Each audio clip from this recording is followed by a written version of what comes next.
শুভ সকাল বন্ধুরা। দেখো আকাশটা, দেখো তোমাদের সাথে শেয়ার করছি, কত সুন্দর লাগছে। দেখো পরিবেশটা আমাদের এখানকার এত সুন্দর, রোদ ঝলমলে আকাশে, আর কত সুন্দর। দেখো মনে হয় রকেট গেছে, তাই কিন্তু সাদা সাদা দাগ হয়েছে আর কি আকাশের মধ্যে। আর সুপারি গাছগুলো দেখো মাথা তুলে দাঁড়িয়ে আছে, এক মনোরম পরিবেশ সৃষ্টি করছে, তাই না? আর চোখের সামনে দেখো গাছ ভর্তি এত সুন্দর কাঁঠালগুলো ঝুলছে যে কিছুই বলার নেই আর কি। খুব সুন্দর লাগছে, তাই তোমাদের সাথেও একটু শেয়ার করে দিলাম।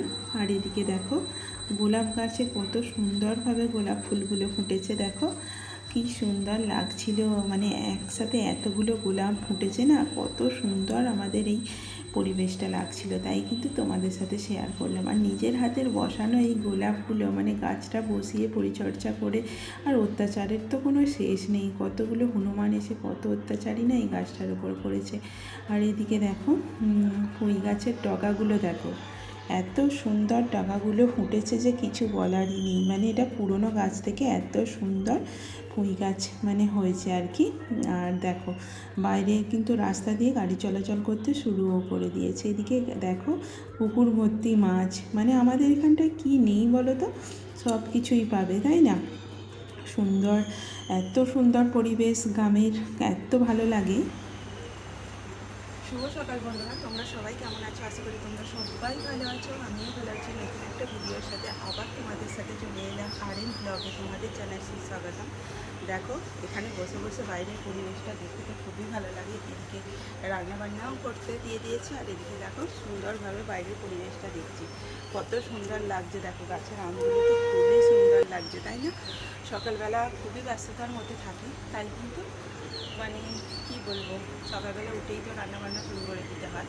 চলো বাইরে দেখো কত সুন্দর পরিবেশ, আর আমি কিন্তু এখানে বসে বসে একটু হাওয়া খাচ্ছি, ওদিকে রান্নাও করছি।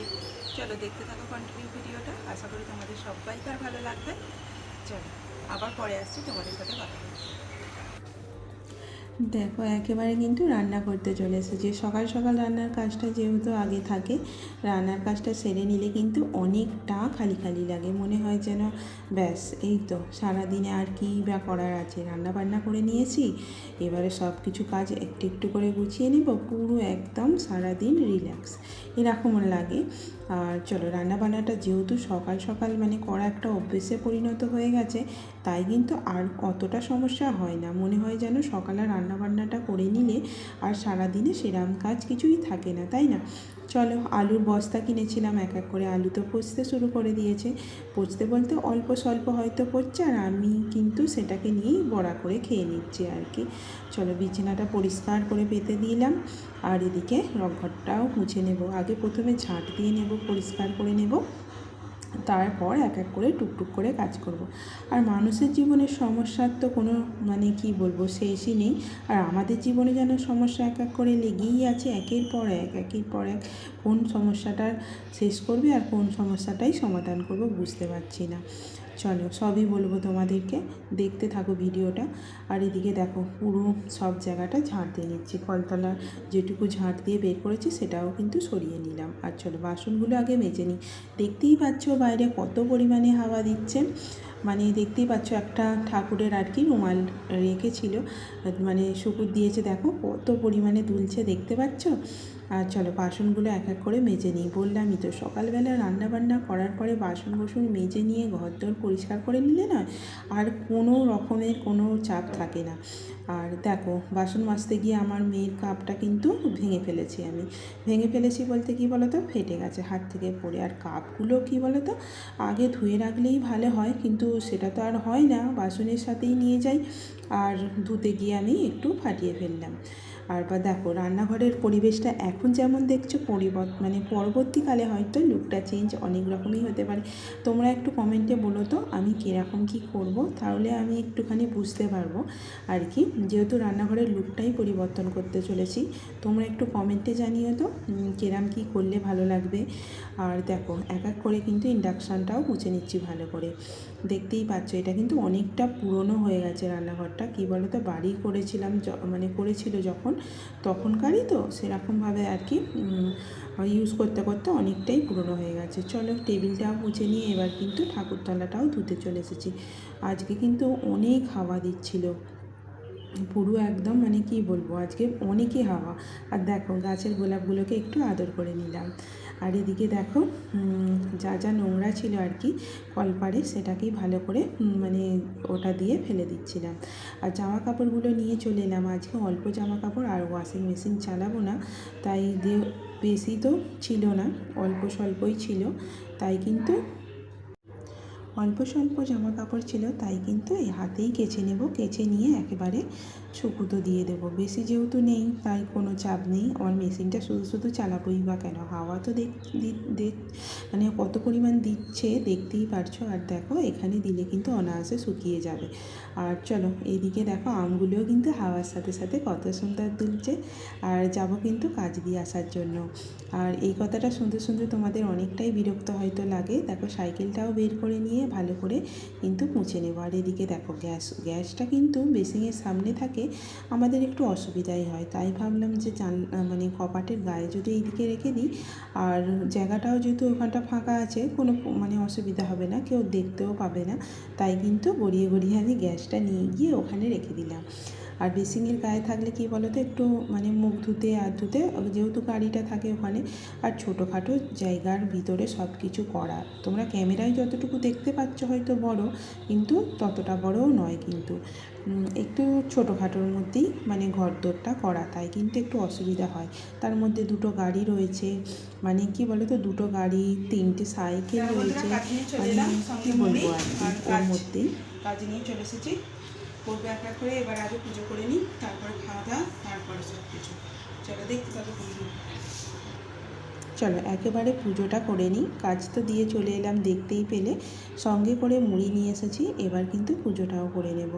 আর পুজোটা করার টাইমটা কেন থাকে না বলো তো, আমি কিন্তু মানে রান্না বান্না করে এডিটটা করে নিই, করে তারপরেই আমি কাজটা দিয়ে আসতে যাই। তাই কিন্তু চানও করে নিই, সব কিছু রেডি করে একেবারে যাই, আর এসে কিন্তু একবারে পুজোটা করে নিই।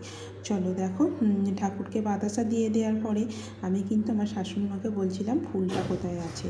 ফুলটা যেহেতু উনি নিচেই নেবেছিল, মানে আমাদের যেখানে টগর গাছগুলো আছে ওখানে নেবেছিল ফুল তোলার জন্য, তাই জিজ্ঞাসা করছিলাম কোথায় ফুলটা রাখা আছে। বললো আগের গাছের ফুল তোলা আছে, সেখান থেকেই কিছুটা নিয়ে নিতে।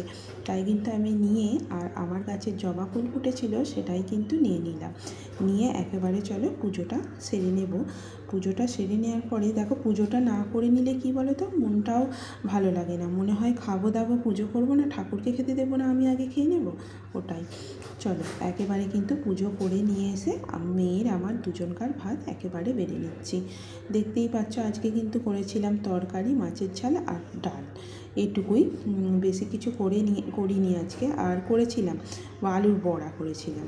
মেয়ে যেহেতু আলুর বড়া খাবে না, তাই ওকে আর এখন কিন্তু বাজে ঘড়ির কাটায় 1:30 বেজে গেছে, মানে একটা ঘড়ি বাজছে আর কি। আমার মেয়ে কম্পিউটার থেকে এলো, এখনও কিন্তু আমি কাজই করছি। দেখো কাজই করছি। আর সারাদিন তো এই করি আর কি, সংসারের কাজ টুকটাক তোমাদেরকে দেখাই, তার সাথে কিন্তু সারাদিনটা সময় দিলে আমি কাজ করি, হাতের কাজ বলতে তোমাদের। চলো এবার মেয়ে এসে গেছে, এবার আমরা খাওয়া দাওয়া করে নিই। দুপুরবেলাটা খাওয়া দাওয়া করে একটু রেস্ট নেবো, আবার বিকালবেলা তোমাদের সাথে দেখা করতে আসবো। চলো খাওয়া দাওয়ার পরে একটু রেস্ট নিয়েছিলাম, আর দেখতেই পাচ্ছ শরীরটা ঠিক ভালো লাগছিল না। দেখো বন্ধুরা, ঘুম থেকে উঠে পড়েছি, আর প্রচণ্ড গরম হচ্ছে যে কী বলার। আর একটুও গাছের পাতা নড়ছে না, হাওয়া দিচ্ছে না একটুও। আর চলো মোটরে জলটা ভরছি কিন্তু দাঁড়িয়ে দাঁড়িয়ে। আর বিকালবেলা কাজের মধ্যে কিছুই নেই সেরকম। চলো দেখতে থাকো কন্টিনিউ ভিডিওটা। আর আজকে কিন্তু কাল শীতলা অষ্টমী, মানে আজকে ভাত করে রাখতে হবে, কালকে জল ঢালা ভাত খেতে হবে। তাই চলো ভাতটা বসিয়ে দেবো, আর তারপরে ভাতটা হয়ে যাওয়ার পরে তারপরে আমরা আবার রাতে খাবার জন্য যা যা তরকারি করা করে নেবো, কারণ এটা আঁশ ছোঁয়ানো যাবে না। আর রাতের জন্য আঁশ করবো, আর কালকে কিন্তু একবারে ভাত করে আলাদা করে সাইড করে রেখে দেবো। চলো দেখতে থাকো পুরো ভিডিওটা, আশা করছি ভালো লাগবে। ভালো লাগলে কমেন্টটা করো, আর সাবস্ক্রাইবটা অবশ্যই করো। আর এদিকে দেখো যা যা বিকালবেলার কাজ ছিল সেটাই টুকটাক করে সেরে নিচ্ছিলাম। এদিকে দেখো জামা কাপড়গুলো যেটা ছিল একেবারে কিন্তু মানে তুলে নিলাম, আর বিকালে ভাতটা বসিয়ে নিয়েছি। যেহেতু মানে ভাত কালকে শীতলা অষ্টমী ছিল, মানে হবে আর কি, তাই কিন্তু ভাত করে রাখতে হবে, তাই মানে ভাত করে নিচ্ছি, একেবারে রাত্রিবেলা আমরা খাবো, আর মানে তারপরের দিনেও পান্তা খাওয়ার জন্য রেখে দেবো। দেখো চালগুলো বের করে নিচ্ছি, যেহেতু দু রকম চাল মিশিয়ে করব, তাই কিন্তু দু রকমেই আছে ওই ডামটার মধ্যে। চলো সমস্যার কথা যেটা বলছিলাম, আমাদের তো সমস্যার কোনো দিনই সমাধান হবে না, মানে সমাধান কী বলো তো, এক একটা করে এক একটা পিছনে লেগেই থাকবে। ভাবছি যে একটার পর একটা, একে তো রান্নাঘরের সমস্যা, তারপরে কিছু ব্যক্তিগত সমস্যাও রয়েছে, তার মধ্যে কিন্তু দেখো আজকে এমন একটা সমস্যা হয়ে গেল যে আমাকে রাতের বেলায় কিন্তু একেবারে চণ্ডীতলায় চলে যেতে হয়েছিল। কী বলো তো, একটু ব্যাংকে সমস্যা হয়ে গেছিলো, বললাম না ছোটোখাটো সমস্যা নিয়ে এতই মানে ব্যস্ত যে কী বলবো। তাই কিন্তু আমাদের জীবন থেকে সমস্যার সমাধান হচ্ছেই না, একটার পর একটা লেগেই আছে। চলো একেবারে কিন্তু চালটা ধুয়ে আর দিয়ে দেবো হাঁড়ির মধ্যে। আর এদিকে দেখো অনেক দিন বাদে কিন্তু বিকালবেলার দিকে আসছে জল, মাঝে সাঝে আসছে, আবার কোনো দিন আসছে না জল। এদিকে দেখো আমার খুব জল তেষ্টা পেয়ে গেছিলো, তাই কিন্তু একটু বিকালবেলা দাঁড়িয়ে মানে বাইরেটা বেরিয়ে একটু জল খেয়ে নিচ্ছিলাম। আর দেখো আর একটা সমাধানের মানে সমস্যার কথা বলি, চা করতে গিয়ে দেখি দুধটা একেবারেই খারাপ হয়ে গেছে, তাই কিন্তু ছানা করে নিলাম। সন্ধ্যাবেলা চা করতে এসে দেখি দুধ কেটে গেছে, মানে কাটবো হয়ে এসছে, তাই কিন্তু ছানা করে নিলাম। আর এদিকে দেখো আর একটা দুধের প্যাকেট বের করে দেখো চাটা করে নিয়েছি গরম গরম। চলো একেবারে গিয়ে ঘরেতে খেয়ে নিই, প্রচণ্ড গরম পড়েছে। চলো রাত্রিবেলা ভাত তো দেখাচ্ছি, ভাত করে নিয়েছি, দেখালাম তো তোমাদের আগের ভিডিওতে। আর এবার কিন্তু ওই ভাত সরিয়ে রাখবো, রেখে ডিমের ঝোলটা রাত্রিরে করে নেবো, তাহলেই হয়ে যাবে। চলো ভাতটা উপুর করে নিয়েছি, ফ্যান ঝরিয়ে নিয়েছি। এদিকে দেখো আমি কিন্তু বেরিয়ে পড়েছি একটু, কারণ বললাম তো ব্যাংকের একটু সমস্যা দেখা দিয়েছে, তাই কিন্তু চটপট করে সন্ধ্যাবেলায় বেরিয়ে পড়েছিলাম চণ্ডীতলায় যাওয়ার জন্য। আর যেহেতু মানে সমস্যার সমাধানটা করতেই হবে, নইলে কিন্তু বোঝা যাচ্ছে না ব্যাপারটা কী হচ্ছে। চলো এদিকে রাত্রিবেলা এসে কিন্তু একেবারে তরকারিটা করে নিচ্ছি, করছি কিন্তু ডিমের ঝোল। যেহেতু মানে আজকে ডিমের ঝোল খাবো, কালকে মানে পান্তা খাবো আর কি, নিরামিষ, তাই আগে থাকতেই ভাত করে রেখে দিয়েছিলাম, যাতে এর সাথে কোনো ঠাকাঠাকি মানে না হয় আর কি। তাই কিন্তু চলো একেবারে ডিমের ঝোলটা করে নেব, করে নিয়ে চাপা দিয়ে দেব। আর বুঝতেই পারছো, বললাম না সমস্যার একটা সমাধান করছি তো আর একটা এসে যাচ্ছে, কোনো ব্যাপার নয়, আমি কিন্তু রেডিই আছি, সব কিছু ম্যানেজ করে নেব। দেখো বন্ধুরা, এখন কিন্তু ঘড়ির কাটায় 10:30 বাজে, আর এই মাত্র খাওয়া দাওয়া হলো, এই মাত্র তোমাদের দাদাবাড়ি এলো। চলো খাওয়া দাওয়া করে নিয়েছি, আর চলো শুভরাত্রি, সবাই ভালো থেকো আর দেখতে থাকো আমার ভিডিওটা, আবার একটা নতুন ভিডিওর সাথে দেখা হচ্ছে। চলো গুড নাইট, টাটা, সবাই ভালো থেকো, দেখা হবে পরের ভিডিওতে।